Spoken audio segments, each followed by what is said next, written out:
सभी को नमस्कार।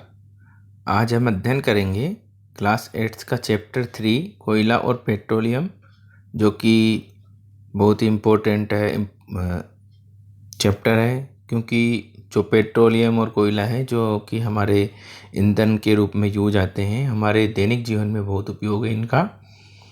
तो हम पढ़ते हैं आपको कोयला और पेट्रोलियम अध्याय 3। इससे जो पूरा संबंधित पाठ है हम उस पर पूरी चर्चा करेंगे, जिससे कि आप इसे आसानी से समझ सकें। वीडियो को पूरा देखिए, एक एक टॉपिक अच्छे से समझाया जाएगा, जिससे कि आप आसानी से इस चैप्टर को एग्जाम में कवर कर सकें। तो सर्वप्रथम चलते हैं। हम अपनी मूलभूत आवश्यकताओं के लिए विभिन्न पदार्थों को उपयोग में लाते हैं। इनमें से कुछ प्रकृति में पाए जाते हैं और कुछ का निर्माण मानवीय प्रयासों से किया जाता है। आप सभी जानते हैं कि हम जो पदार्थ यूज करते हैं, कुछ तो प्रकृति से हमें मिलते हैं और कुछ जो है मानवीय प्रयास मतलब हमारे रूप से कृत्रिम रूप से बनाए जाते हैं। इसमें क्रियाकलाप दिया हुआ है आपके पास कि आप दैनिक जीवन में उपयोग में लाए जाने वाले पदार्थों की एक सूची बनाइए और उनका प्राकृतिक तथा मानव निर्मित वर्गों में वर्गीकरण कीजिए। आप अगर इनको बनाते हैं प्राकृतिक और मानव निर्मित वर्गीकरण में, तो देखिए आप प्राकृतिक में क्या आ सकता है, वायु, जल, मृदा, खनिज, है ना, मिट्टी हो गई, प्रकाश हो गया, ये सब चीज़ें क्या है, ये प्रकृति से हमें मिलने वाली चीज़ें हैं। ठीक है। और मानव निर्मित में हम कुछ भी चीज़ हो गया, आपने लकड़ी का कोई आइटम बनाया, कुर्सी बना दी, साइकिल बना दी, टेबल बना दी, ठीक है, लैपटॉप बना दिया, टीवी बना दिया, अटैची बना दी, आपने कुछ भी जो भी आप पंखे बना दिए, घड़ी बना दी, आपने बैग बना दिए, तो ये सब चीज़ें क्या है, मानव निर्मित आ सकती हैं। अब हम इसको एक तरीके से प्राकृतिक निर्मित चीज़ें और मानव निर्मित चीज़ें, दो चीज़ें हो सकती हैं हमारे पास में। तो जो प्राकृतिक चीज़ें होती हैं वो कहलाती हैं प्राकृतिक संसाधन। जो हमें प्रकृति से उपलब्ध होते हैं वो कहलाते हैं प्राकृतिक संसाधन। ठीक है प्यारे बच्चों, क्या हम अपने सभी प्राकृतिक संसाधनों का उपयोग निरंतर कर सकते हैं? क्या हम अपने सभी प्राकृतिक संसाधनों का निरंतर उपयोग कर सकते हैं? सोचने वाली बात है। हम कर सकते हैं या नहीं कर सकते? निरंतर तो हम उपयोग कर सकते हैं, लेकिन जैसा कि हम जानते हैं, क्या वायु, जल तथा मृदा मानवीय क्रियाकलापों द्वारा समाप्त हो सकते हैं? ये भी सोचनीय बात है। क्यों सोचनीय बात है? क्योंकि जल के बारे में हम क्लास 7 में पढ़ चुके हैं। क्या जल एक असीमित संसाधन है? ये भी सोचने वाली बात है। तो प्रकृति में विभिन्न संसाधनों की उपलब्धता की दृष्टि से प्राकृतिक संसाधनों को व्यापक रूप से दो वर्गों में बांटा जा सकता है। प्राकृतिक संसाधनों को पहले तो हमने बांटा था प्राकृतिक और मानव निर्मित, अब ये हो गए प्राकृतिक संसाधन। इनको भी दो वर्गों में, पहले होता है अक्षय प्राकृतिक संसाधन, मतलब कभी नहीं खत्म हो सकने वाले, जिनका क्षय नहीं हो सकता है।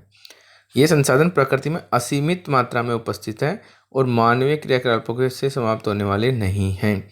मतलब कि ऐसे संसाधन जो कि प्रकृति में असीमित मात्रा में उपलब्ध हो और हमारे क्रियाकलापों से, जो हम भी मानवीय क्रियाकलाप होते हैं, उससे समाप्त होने वाले नहीं है। उदाहरण हो सकते हैं इनके सूर्य का प्रकाश और वायु है हमारे पास। ठीक है, सूर्य का प्रकाश भी है, वायु भी है, जो भी हमने आगे देखा था। ठीक है, इसके बाद हो सकते हैं समाप्त होने वाले प्राकृतिक संसाधन। समाप्त होने वाले प्राकृतिक संसाधन प्रकृति दूसरा है। प्रकृति में इन स्रोतों की मात्रा सीमित होती है, मतलब ये सीमित मात्रा में पाए जाते हैं। ये मानवीय क्रियाकलापों द्वारा समाप्त भी हो सकते हैं। इन संसाधनों के उदाहरण हैं वन, वन्यजीव, खनिज, कोयला, पेट्रोलियम, प्राकृतिक गैस आदि। तो देखो इतने सारे संसाधन है। ये प्राकृतिक संसाधन है, वन हो गया, वन्यजीव हो गया, खनिज है, कोयला है, पेट्रोलियम है, प्राकृतिक गैस आदि है। ये हमारे पास सीमित मात्रा में उपलब्ध है और ये हमारे क्रियाकलापों द्वारा जो है समाप्त हो सकते हैं। चलो आगे बढ़ते हैं हम।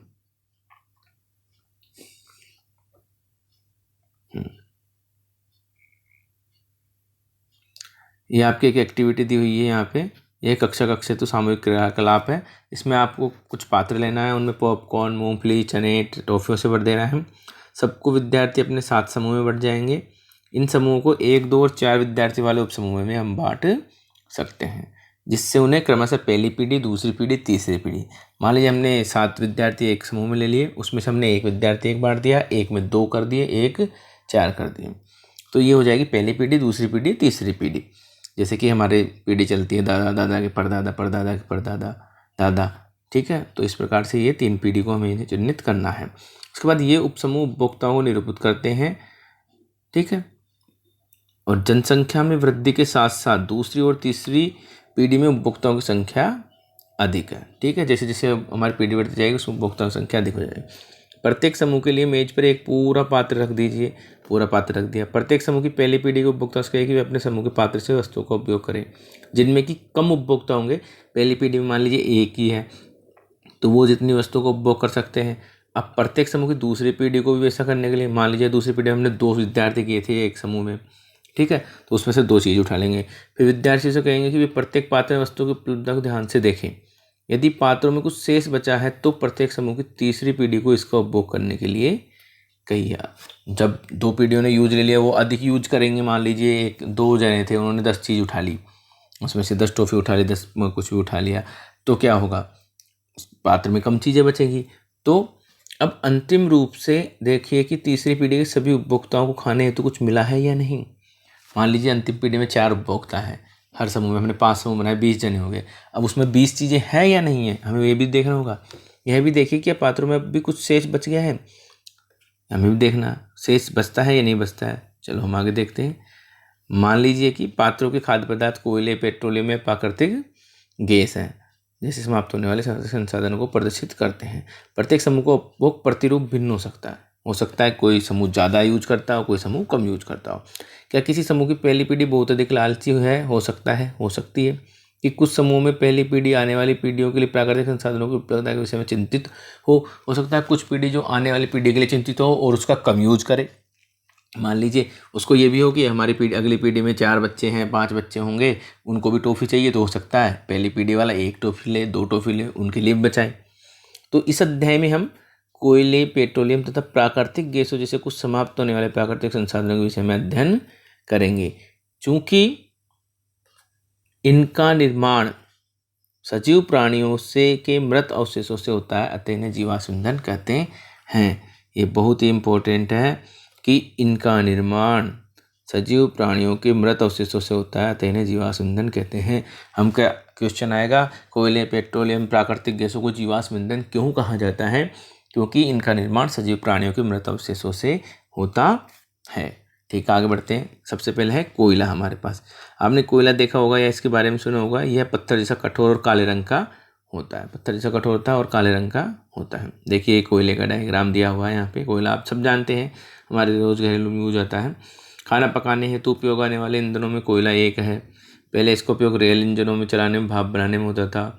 इसका उपयोग ताप या शक्ति संयंत्रों में विद्युत उत्पन्न करने में किया जाता है और कोयले का विभिन्न उद्योगों में ईंधन के रूप में भी किया जाता है। अब आगे पढ़ते हैं हम कोयले की कहानी। कोयला हमें कहाँ से प्राप्त होता है और ये कैसे बनता है? लगभग 300 मिलियन वर्ष पूर्व पृथ्वी पर निचले जलीय क्षेत्रों में घने वन थे। बाढ़ जैसे प्राकृतिक प्रक्रमों के कारण ये वन मृदा के नीचे दब गए। उनके ऊपर अधिक मृदा जम जाने के कारण वे संपीड़ित हो गए, दब गए। जैसे जैसे वे गहरे होते गए उनका ताप भी बढ़ता गया, अंदर तापमान बढ़ता गया। उच्च दाब, जैसे जैसे दबते जाएंगे दाब ज़्यादा होगा और तापमान भी उच्च होगा। तो उच्च दाब और उच्च ताप पर पृथ्वी के भीतर मृत पेड़ पौधे धीरे धीरे कोयले में परिवर्तित हो गए। कोयले में मुख्य रूप से कार्बन होता है। क्या होता है? कोयले में मुख्य रूप से कार्बन होता है। मृत वनस्पति के धीमे प्रक्रम द्वारा कोयले में परिवर्तन को कार्बनीकरण कहते हैं। तो देखिए, हम पूछा जा सकता है कार्बन किसे कहते हैं? तो मृत वनस्पति के धीरे प्रक्रम द्वारा कोयले में परिवर्तन को कार्बनीकरण कहते हैं, क्योंकि यह वनस्पति के अवशेषों से बना होता है, अतः कोयले को भी जीवाश्म ईंधन कहा जाता है। चलिए आगे देखते हैं। चित्र 3.2 में कोयले की खान को दिखाया गया है। चित्र 3.2, ये रहा कोयले की खान। देखो कोयले की खान ऐसी होती है। चलो, अब होता क्या है, जब हम कोयले को जलाते हैं तो आप घर में देखते हैं वायु में गर्म करने में कोयला जलता है और मुख्य रूप से कार्बन डाइऑक्साइड गैस उत्पन्न करता है। सब जानते हैं CO2 गैस उत्पन्न होती है। उद्योगों में कोयले के प्रक्रमण द्वारा कुछ उपयोगी पदार्थ प्राप्त किए जाते हैं, जैसे कोक, कोलतार और कोयला गैस। चलो हम इनको पढ़ लेते हैं। कोक, यह एक कठोर सरंध्र और काला पदार्थ होता है। यह कार्बन का लगभग शुद्ध रूप है। कार्बन का शुद्ध रूप है। कोक का उपयोग इस्पात के औद्योगिक निर्माण में और बहुत सी धातुओं के निष्कर्षण में किया जाता है। इसके बाद आता कोलतार। यह एक अप्रिय गंध वाला काला गाढ़ा द्रव होता है। यह लगभग 200 पदार्थों का मिश्रण, देखिए 200 पदार्थों का मिश्रण होता है। कोलतार से प्राप्त उत्पादों का उपयोग प्रारंभिक पदार्थों के रूप में दैनिक जीवन में काम आने वाले विभिन्न पदार्थों के औद्योगिक निर्माण में देखो, विभिन्न पदार्थों के औद्योगिक निर्माण में तथा उद्योगों जैसे संश्लेषित रंग, औषधि, विस्फोटक, सुगंध, प्लास्टिक, पेंट, फोटोग्राफिक सामग्री, छत निर्माण सामग्री आदि में होता है। रोचक तथ्य यह है कि माथ और अन्य कीटों को भगाने हेतु प्रयोग में लाई जाने वाली नेपथलीन की गोलियां भी कोलतार से ही प्राप्त की जाती है। जो आप नेपथलीन गोलियां मार्केट में खरीदते हैं कीटों को भगाने के लिए, मौत को भगाने के लिए, ये जो गोलियां होती हैं वो भी कोलतार से ही प्राप्त की जाती है। और आजकल जो है पक्की सड़कों के निर्माण में कोलतार के स्थान पर एक पेट्रोलियम उत्पाद बिटुमेन का उपयोग किया जाता है। जैसे कि आप देखते हैं कोलतार पहले डामर जिसे हम बोलते थे, उसके स्थापन बिटुमेन का उपयोग किया जाता है। कोयला हो गया हमारा, कोयला गैस। कोयला के प्रक्रमण द्वारा कोक बनाते समय जब कोयले से कोक बनती है तो उस समय हमें कोयला गैस प्राप्त होती है, और ये कोयला गैस बहुत से उद्योगों में ईंधन के रूप में उपयोग की जाती है। देखिए, लंदन में 1810 में तथा न्यूयॉर्क में 1820 के आसपास कोयला गैस का उपयोग प्रथम बार सड़कों पर रोशनी के लिए किया गया था। आजकल इसे हम एज ए उष्मा के रूप में काम में लेते हैं। चलिए आगे बढ़ते हैं। इसके बाद आता है हमारा पेट्रोलियम। चलिए पेट्रोलियम के बारे में हम पढ़ लेते हैं। पेट्रोल को, जिसको सब जानते हैं कि पेट्रोल कितना उपयोगी है, फिर भी हम मोटरसाइकिलों, स्कूटरों, कारों आदि के लिए बहुत उपयोगी है। पेट्रोल किसी भी बहुत ही ज्वलनशील पदार्थ है। तो देखते हैं जी, अब जानते हैं कि ईंधन के रूप में पेट्रोल का उपयोग हल्के स्वचालित वाहनों, मोटरसाइकिल, स्कूटर, कारों में होता है। भारी वाहनों जैसे ट्रक और ट्रैक्टर को चलाने के लिए डीजल काम आता है। ये ईंधन प्राकृतिक स्रोत से प्राप्त होते हैं जिसे पेट्रोलियम कहते हैं। पेट्रोलियम शब्द की उत्पत्ति हुई पेट्रा चट्टान, ओलियम तेल, क्योंकि ये जमीन के नीचे चट्टानों के मध्य से निकाला जाता है। पेट्रोलियम की खानें होती हैं, बड़ी बड़ी जो कुएं होते हैं उनमें जमीन के नीचे जो चट्टानें होती हैं उनका मध्य से ही निकाला जाता है। क्या आप जानते हैं कि पेट्रोलियम कैसे बनता है? बहुत इंपॉर्टेंट क्वेश्चन है हमारे पास। पेट्रोलियम कैसे बनता है हम देखते हैं। ये पेट्रोलियम का निर्माण समुद्र में रहने वाले जीवों से हुआ। जब ये जीव मृत हुए, इनके शरीर समुद्र के पेंदे में जाके जम गए, तली में जाके जम गए, फिर रेत और मिट्टी की तह उतार गई, फिर उसके ऊपर रेत डल गई, इनके ऊपर मिट्टी आ गई। लाखों वर्षों, यहाँ देखिए लाखों वर्षों, क्या चीज़ आ रही है? लाखों वर्षों में वायु की अनुपस्थिति, उच्च ताप और उच्च दाब ने मृत जीवों को पेट्रोलियम और प्राकृतिक गैस में परिवर्तित कर दिया। अब यहाँ देखते हैं हम कई लाखों वर्षों में जाके ये बनते हैं, तब जाके हमारा पेट्रोल बनता है। इसलिए कहते हैं कि पेट्रोलियम का संरक्षण करना चाहिए। पेट्रोल और डीजल जो प्राकृतिक संसाधन जितने भी उनका कम से कम उपयोग करना चाहिए, क्योंकि ये हमारे पास सीमित हैं। तो चित्र 3.4 देखते हैं हम अभी, जो पेट्रोलियम और प्राकृतिक गैस का भंडारा को दर्शाता है। आप देख सकते हैं कि पेट्रोलियम तेल और गैस की परत जल की परत के ऊपर है। जल की परत के ऊपर ऐसा है क्योंकि याद करिए कि तेल और गैस जल से हल्के होते हैं और इसमें मिश्रित नहीं होते। तो विश्व का पहला तेल कुआं बना था पेनिसिल्वेनिया अमेरिका में, जबकि असम में, हमारे यहाँ प्रथम इंडिया में 1867 में असम में माकुम नामक स्थान पर तेल का पता लगा। अब भारत में कई जगह तेल के कुएं हैं। असम, गुजरात, बॉम्बे हाई, गोदावरी तथा कृष्णा नदियों के बेसिन में पाए जाते हैं। अब देखते हैं हम पेट्रोलियम का परिष्करण कैसे किया जाता है, मतलब पेट्रोलियम को कैसे निकाला जाता है। तो पेट्रोलियम जो है, देखिए आप, ये तेल के कुएं, गैस के कुएं हैं, कुएं दो, गैस ऊपर है, तेल ऊपर है, जल उसके नीचे होते हैं चट्टान के। ये गैस के भंडार दिखाया हुआ चित्र में। पेट्रोलियम का परिष्करण। पेट्रोलियम गहरे रंग का तेलीय द्रव है। इसकी गंध अप्रिय होती है, आप भी जानते हो गंध अच्छे नहीं लगते हमें से। यह विभिन्न संगठकों जैसे पेट्रोलियम गैस, इसके संगठक कौन कौन से? पेट्रोलियम गैस, पेट्रोल, डीजल, स्नेहक तेल, पैराफिन, मोम आदि का मिश्रण होता है। पेट्रोलियम के विभिन्न संगठकों, प्रभाजों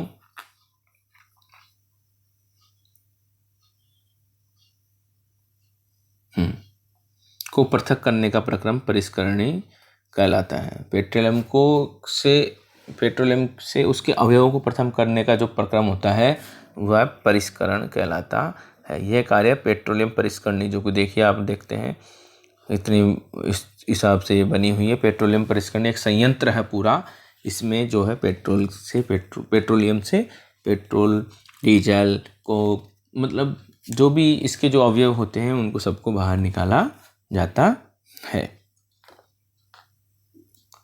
पेट्रोलियम और प्राकृतिक गैस से अनेक उपयोगी पदार्थ प्राप्त किए जाते हैं। इन्हें पेट्रो रसायन कहा जाता है। जिनका उपयोग अपमार्जक, रेसे, polyester, nylon, acrylic, polythene, plastic आदि के निर्माण में भी किया जाता है।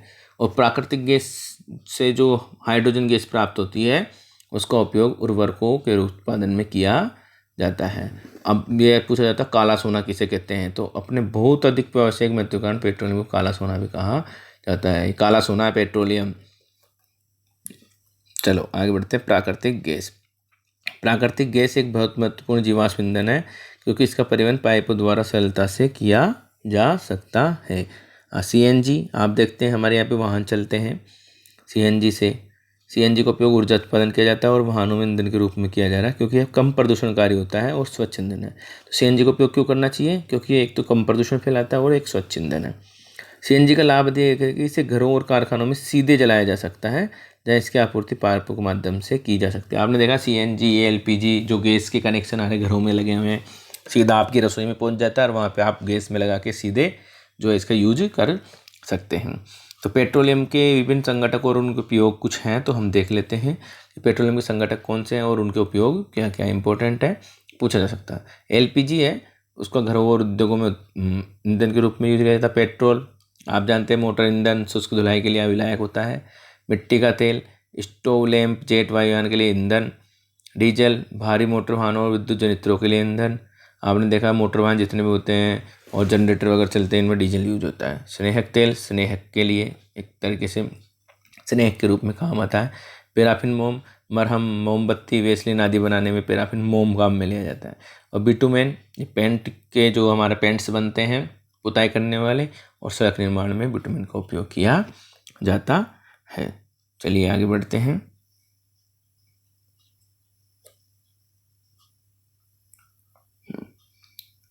तो देखा हमने जो पाइपलाइनों का जो जाल था प्राकृतिक गैस में, ऐसा जाल बड़ोदरा, गुजरात, दिल्ली के कुछ अन्य भागों में स्थान पर उपलब्ध है। और हमारे दिल्ली में देखा आपने जो है कि सब जगह घरों में क्या उपलब्ध है, पूरा सब घरों में एलपीजी की लाइन डली हुई है। और सबके जो है ज़्यादातर जितने भी गवर्नमेंट के फ्लैट होते हैं उनमें आपने देखा होगा सब जगह आईजीएल इंद्रप्रस्थ गैस लिमिटेड जो कि आपकी दिल्ली में है, तो उसकी लाइनें सब जगह डली हुई है और घरों तक पहुँची हुई है, जिससे प्राकृतिक गैस घर तक पहुँचती है और हम उसका सीधा उपयोग कर पाते हैं।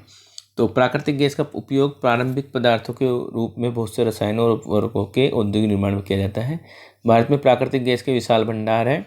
हमारे देश में प्राकृतिक गैस त्रिपुरा, राजस्थान, महाराष्ट्र और गोदावरी और कृष्णा के डेल्टा में पाई जाती है। इंपॉर्टेंट क्वेश्चन है बेटा कि कहाँ पर हमारे प्राकृतिक गैस के भंडार हैं, आप बता सकते हैं। त्रिपुरा, राजस्थान, महाराष्ट्र और कृष्णा तथा गोदावरी नदी के डेल्टा में पाई जाती है।